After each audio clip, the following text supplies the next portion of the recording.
dear viewers, a very effective way to use vitamin E capsule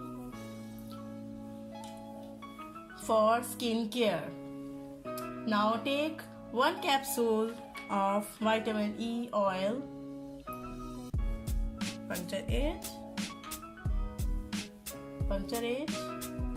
into a bowl.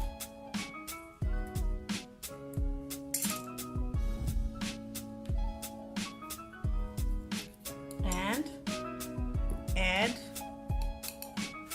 1 tablespoon of petroleum jelly into it.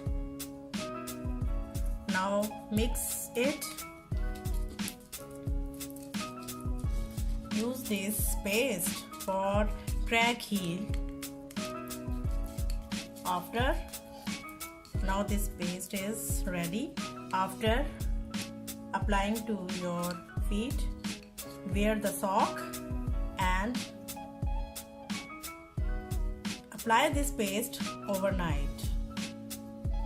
Repeating this remedy for a few weeks will give you a nicely repaired, soft, smooth heels.